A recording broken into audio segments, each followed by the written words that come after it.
How's it going, guys? Hyper here, and welcome to my 7.1 Frost DK guide. Let's start with talents. So in the first row, you will be taking Icy Talents for every single fight. Second row, Frozen Pulse again for every fight. Now in the third row, you have a choice between Ice Cap and Avalanche. I prefer Ice Cap because it lines up my Pillar of Frost better with Obliteration. I have over 25% crit, so it makes it worth. If you're slightly lower on crit, you might want to stick to Avalanche since it will increase your burst slightly and your Pillar of Frost might not line up with your Obliteration. Now in the fourth row, we will be going with Winter is Coming. This is just a good predictable stun. Fifth row, Permafrost. Again, every single fight gives that nice shield. Sixth row, Runic Attenuation. This is the default. It really helps keep those Frost Strikes up and keep your haste buff up the entire fight. Now in the last row, you can choose between Obliteration and Glacial Advance. Pure single target, Obliteration wins hands down. If there's any type of cleave, Glacial Advance might be better.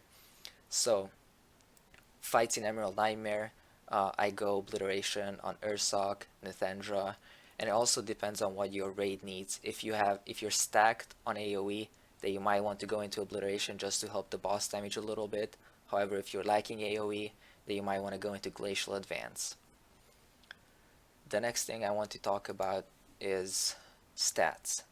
So there's a few things about stats for Frost DKs. First of all, you want to reach 20% haste, pretty much no matter what, because if you run Obliteration, this will allow you to get 7 global cooldowns in instead of 6.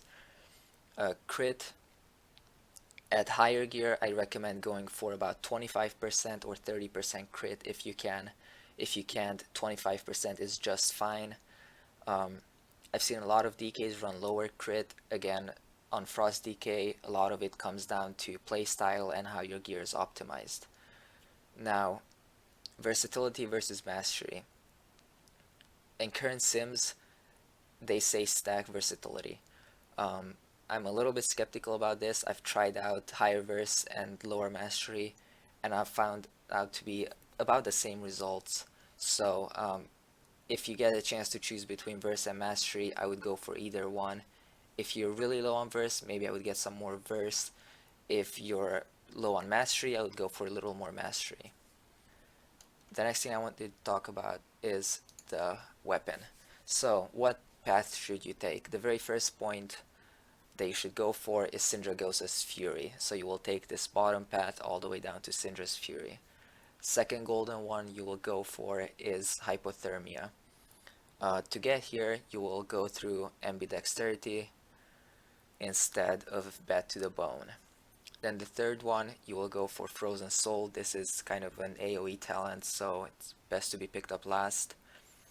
On the way to Frozen Soul, I do recommend picking up Chill of the Grave, just because on fights where there's some movement, it allows you to keep uptime on your buff, with Frost Strike being able to hit the boss from a slightly longer range. Now after you got all 3 golds, I would go for Blast Radius if you're looking for single target damage, and Bat to the Bone if you're looking for slightly more AoE damage. Relic wise, the best relics to go for is Ambidexterity, second one is Nothing But the Boots, and the third one is Blast Radius. Now, if it's a higher eye level upgrade, then I would go for the item level because Frost DKs do rely quite heavily on that weapon damage. Next is Consumables. When using potions, you have a choice between Prolonged Power and Old War. I've got this question a lot, which one do I use, which one is better? If it's a pure single target fight and you hero, Old War wins out. If you don't hero or there's any type of cleave, Prolonged Power wins. Old War will give you the higher burst, however it requires you to line everything up with it. Prolonged Power gives you that more drawn out and more consistent damage. Potion or foods, you will be using Crit Food by default, or Haste Food if you're looking to hit that soft cap of 20%. My haste is at 19.5%, and with the 375 haste food, it brings me up over the haste cap, which is perfect for me. Flask, you will be using the default strength flask, and then runes, again, that's up to you. It's just the default strength. So the next thing I want to go over is the rotation for Frost Decay. Now, on my opener, I will basically pop Pillar of Frost, Howling Blast, Obliterate, and then wait for my global cooldown and go straight into Obliteration, and then that Frost Strike, Obliterate, Frost Strike, Obliterate, and you just weave those together until your Obliteration is over. Now, one big thing is when to use Syndragosa's Fury. I see a lot of Frost DKs just pop it as soon as they run in. That is not the right thing to do. Basically, in an ideal situation, you want to wait for your Pillar to be up, Potion, Trinket, and Unholy Strength to be procced at the same time.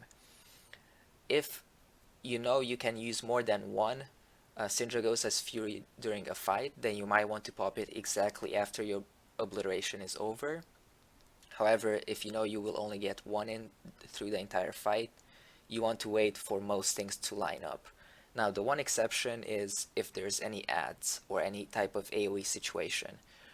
If you know that the ads are gonna die, you will want to pop the Syndragosa, because hitting multiple targets is always better than hitting one target with everything up.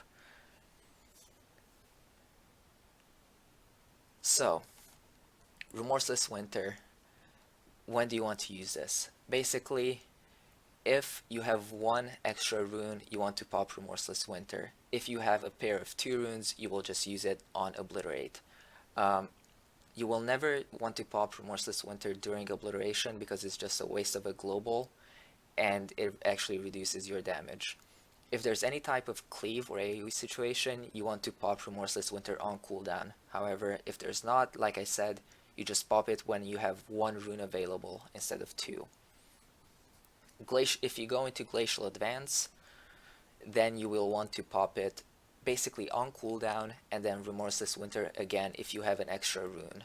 But I find myself using Remorseless Winter very few times throughout fights, basically like 10 times for a 4-minute fight or 15 times, so not that many. Now, the last thing I wanted to go over here, talent wise, is the AoE and dungeon talent. So, if you're doing Mythic Pluses, you will want to go into Avalanche, Frostbite, and Glacial Advance. Now, with this talent, it will be pretty difficult to keep up the haste buff on bosses because you don't have that runic attenuation, but this just means that you need to be a little bit more conservative with runic power instead of popping it whenever you can. Those Frost Strikes, you want to wait until just before your buff is off, so at like 1 second, you just pop that Frost Strike to refresh it.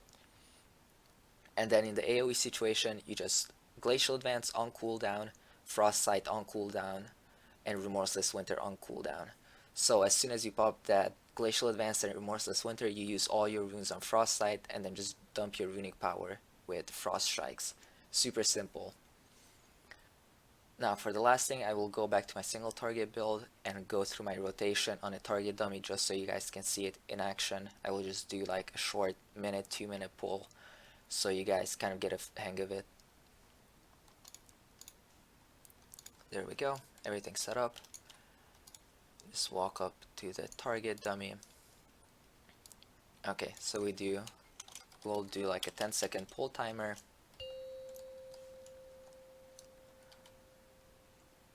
Five, 4, 3, 2, Potion on pull. 1. Wait for my global, and then go into that weave. Frost Strike, Obliteration, Frost Strike, Obliteration, Frost Strike, Obliteration. And then right after the last one, I want to use my Rhyme proc, then use my Obliteration proc. And then go back and use my Frost Strikes whenever I can to keep up that buff, and then Obliteration again whenever I can. So you see here I have 1 rune, I'm just going to use Remorseless Winter here, and then just go back into that rotation. Now, Empowered Rune Weapon, basically you only want to pop it when you feel like your buff is gonna fall off. and you need to keep up the haste buff on the target. I see my pillar just came back up. I pop it again.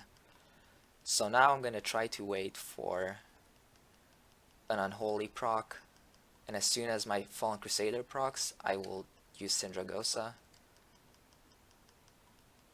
if it's within my pillar. Okay, there we go. So there I didn't have a potion. Ideally in a fight you want to wait until you have your potion and pop those all together, but in this situation actually it's alright to pop it even without a potion. And then you just go back to weaving those Obliteration and Frost Strikes and then using your Rhyme proc on your Howling Blast. You never want to Howling Blast outside of Rhyme proc because it's just a waste of time pretty much. Now my Obliteration is back up. We just go back into the weaving here, and again got 7 in. You guys can see that does pretty decent damage even though I hit 2 target dummies. I got some AoE on the dummy next to it, but you will be basically able to keep up pretty decent single target damage with this build. Alright guys, that's it for my Frost DK guide. If you have any questions, comments, concerns, please leave them in the comment section below. I will try to answer everything. Hope this helped. Have a good one.